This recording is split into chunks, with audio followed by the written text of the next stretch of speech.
દાખલા તરીકે તમારે વડાપ્રધાનને મળવું હોય તો એના પીએને મળો ત્યારે જ તમે વડાપ્રધાનને મળી શકો. એવી રીતે આ ઋષિમુનિઓની જે ડેરીઓ છે, તમે દાદાના દર્શને આવો ત્યારે એમને પ્રાર્થના કરો કે અમને દાદાના દર્શન કરાવજો, એટલે એ અવશ્ય તમારી વાત સાંભળીને દાદાના દર્શન કરાવજો.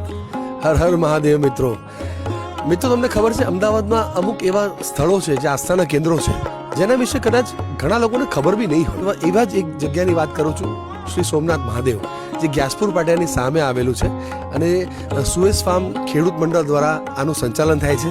આ મંદિર કહેવાય છે 1200 વર્ષ જૂનું સ્વયંભૂ શિવલિંગ છે. અહીંયા મહાદેવની સ્થાપના. મારી સાથે છે શ્રી બકુલ મહારાજ.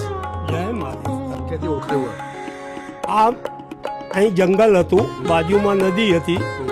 એ વખતે હજારો વર્ષ પહેલાં કંઈક એવી કહેવત છે લોકવાયકા મુજબ કે ભાઈ વણઝારા લોકો તેમના પશુઓ અહીં ચરાવતા, અને એ વખતે આ સ્વયંભૂ શિવલિંગ એમને જાણ થઈ કે અહીં સ્વયંભૂ શિવલિંગ છે.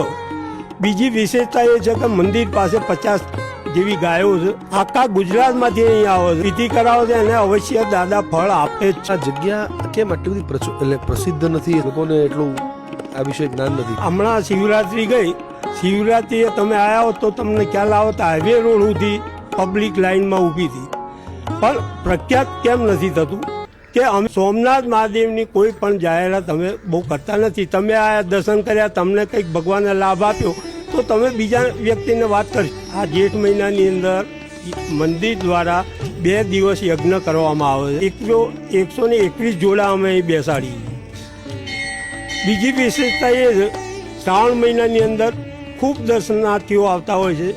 છેલ્લે શ્રાવણની અમાસે અહીં મેળો ભરાય છે. ભગવાન મહાદેવ પ્રેરણા કરે એ આ સ્થાન ઉપર આવી શકે છે, અને એકવાર આવ્યા પછી પાછો બીજી વાર આવ્યો કે રહેતો નથી.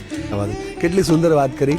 અને ખરેખર મિત્રો, આ જગ્યા પર અચૂક આવવાનો ચૂકતા નહીં, કેમ કે આ જગ્યા પર તમને આવ્યા પછી તમને લાગશે જ નહીં કે તમે ગ્યાસપુરમાં છો કે અમદાવાદના કયા ખૂણામાં છો. કે અલગ પ્રકારના એક વાઇબ્રેશન છે અહીંયા મહાદેવના. તમને સતત સ્પંદનો અડશે અહીંયા, એ બહુ જ અદ્ભુત છે.